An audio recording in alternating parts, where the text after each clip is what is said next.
sudah lama yang masuk Islam. Yang masuk Islam tu macam-macam. Ada yang masuk Islam sungguh, ada masuk Islam tipu, munafik. Dan ada yang bergabung dengan orang Islam. Bukan semuanya ikhlas. Tetapi setelah melihat jumlah yang terlalu ramai, mari perasaan ujub, perasaan kagum kepada diri sendiri.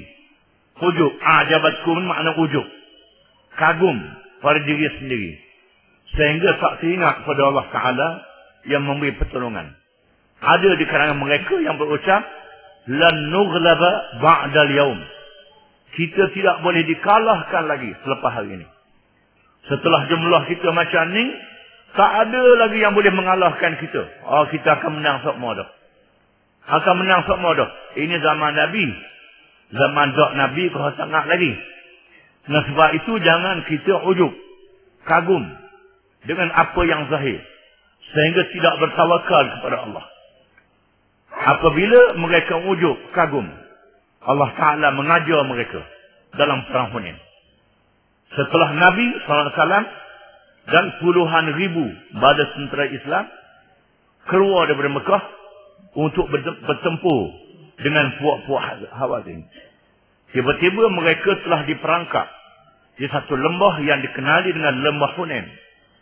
Apabila orang-orang musyrikin Hawazin dan kabilah yang bergabung dengannya bersembunyi di celah-celah bukit yang mengelilingi lembah Hunain, sebaik saja tentera Islam sampai di lembah itu, mereka menyerang tentera Islam dengan panah yang mengelilingi, yang mengepung mereka, menyebabkan puluhan ribu tentera Islam yang ramai itu bertempiaran, lari, lentang pukang.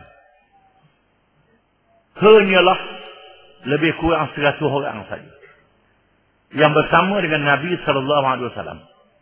Termasuk Nabi. Nabi menunjukkan keberaniannya sebagai seorang Rasul, tak berundur.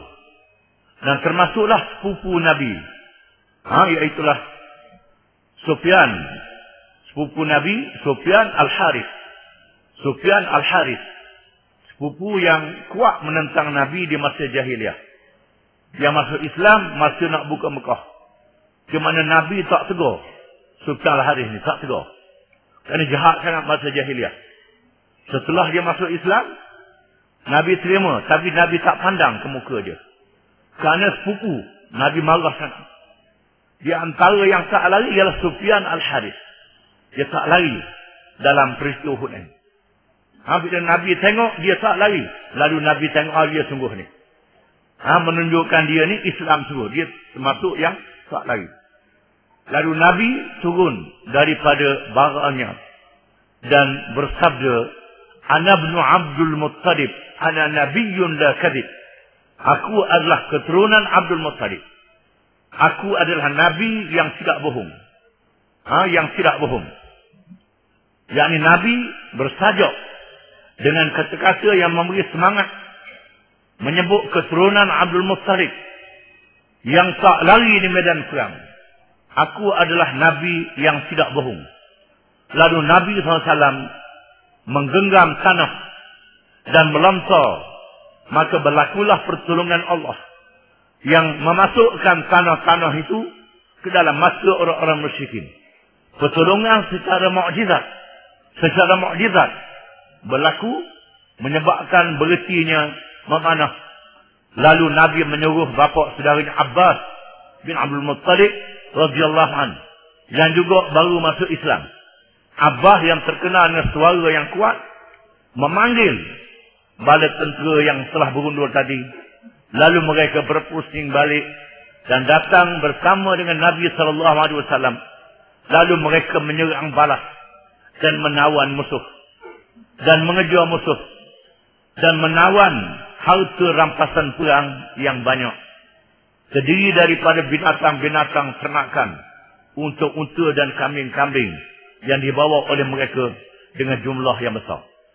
Peristiwa Hunain adalah peristiwa yang mengajar orang Islam supaya bertawakal kepada Allah Subhanahu wa Ta'ala. Di zaman kita pun banyak berlaku.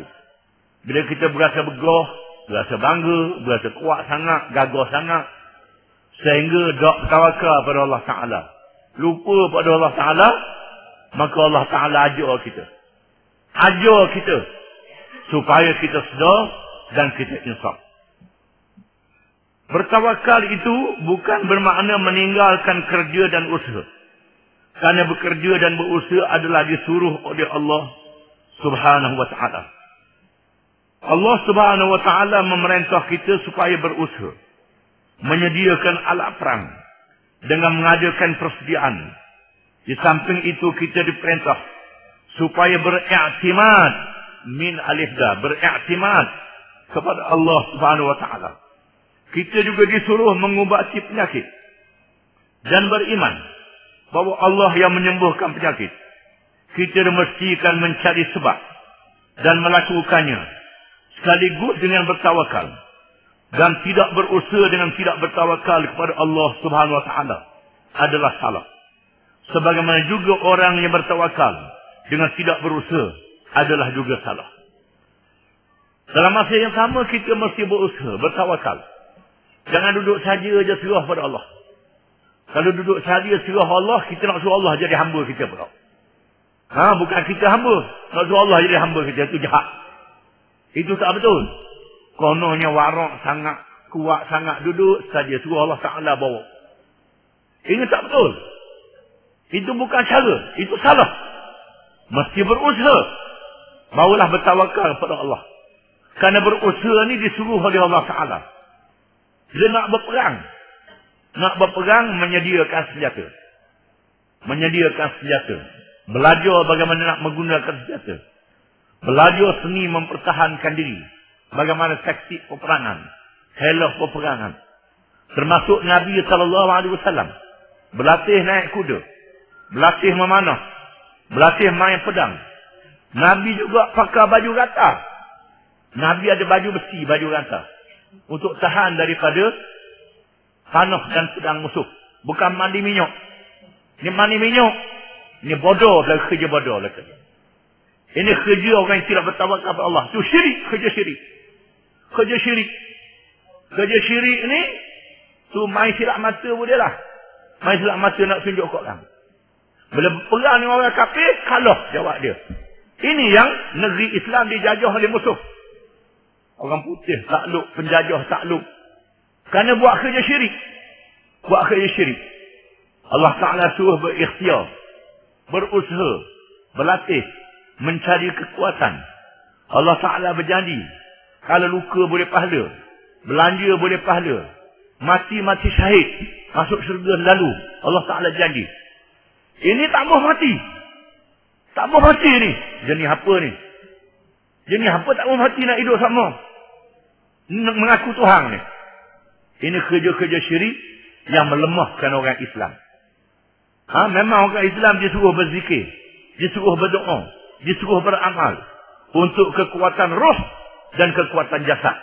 Dua-dua kena ada. Bacaan pun ada, ikhtiar pun ada.